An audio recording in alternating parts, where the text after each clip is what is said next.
இந்த பகுதி முழுவதுமே பார்த்திங்கன்னா இப்போ மழைநீர் வீடுகள் முழுவதும் தேங்கி இருக்குது. கிட்டத்தட்ட ஃபஸ்ட் ஃப்ளோர் வரை தண்ணி வந்துட்டு இந்த மழைநீர் வந்து ஏற்கனவே பெய்த கனமழையினால் தேங்கின மழைநீர் மற்றும் புறநகர்லேருந்து வர்ற காட்டாற்று வெள்ளம் அதுபோக இல்லாமல் பக்கிலோடையிலேருந்து வர்ற தண்ணின்னு சொல்லிட்டு இந்த பகுதி முழுவதும் இப்போ மழைநீர் தேங்கி மக்கள் எல்லாம் வெளியே வர முடியாத மிக கஷ்டமான சூழ்நிலையில் இருந்துக்கிட்டு இருக்காங்க.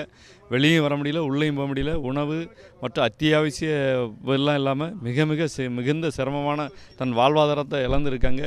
ஏற்கனவே கடந்த ஆண்டு பெய்த கனமழையிலும் இதே போன்ற சூழ்நிலை தான் இந்த விடியா திமுக ஆட்சியில் இருந்துச்சு. இப்போவும் இதே சூழ்நிலையில் தான் இருக்குது. அப்போ இவங்க 10,000 கோடி செலவு பண்ணியிருக்காங்க மழைநீர் பேக்கப்னு. இங்கே ஒன்றுமே எந்த விதமான செயல்பாடும் நடக்கலை.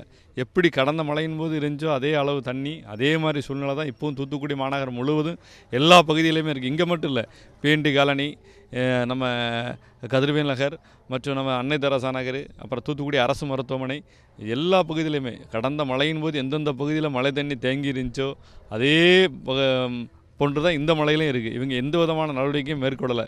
இதனால் மக்களோட வாழ்வாதாரம் மிக பெரிய கேள்விக்குறியாக இருக்குது. உடனடியாக இந்த விடியா திமுக ஆட்சி போர்க்கால அடிப்படையில் நடவடிக்கை எடுத்து இந்த மக்களோட உயிருக்கு உடைமைக்கும் பாதுகாப்பை வழங்கணும்.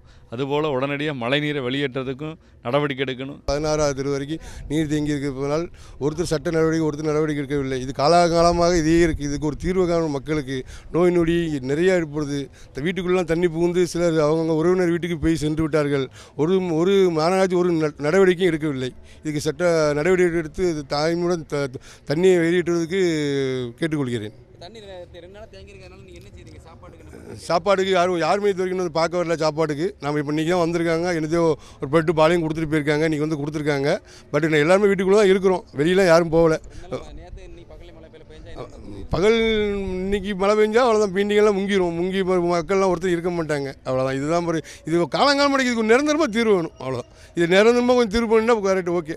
இங்கே பொதுமக்கள் வந்து இருக்கிற பெரிய ஆஸ்பத்திரி இதுதான்.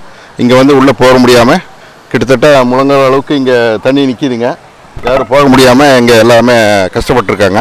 அதனால் கொஞ்சம் அரசாங்கம் வந்து கூடி சீக்கிரம் மாவட்ட நிர்வாகம் நல்ல முறையில் இதை செஞ்சு கொடுக்கணுன்னு நான் உங்களை தாழ்மையோடு கேட்டுக்கிறேங்க. தண்ணி வந்து கொஞ்சம் நாற்றம் அடிக்குது. எல்லாம் தண்ணி ரோட்டில் இருக்க தண்ணி எல்லாமே வந்து கலந்துக்கிறதுனால இது ஒன்றும் பண்ண முடியாமல் இருக்குது. மாவட்ட மக்கள் நலனுக்காக இது கொஞ்சம் நல்லா சுத்தம் பண்ணணும்னு நம்ம கேட்டுக்கிறோங்க.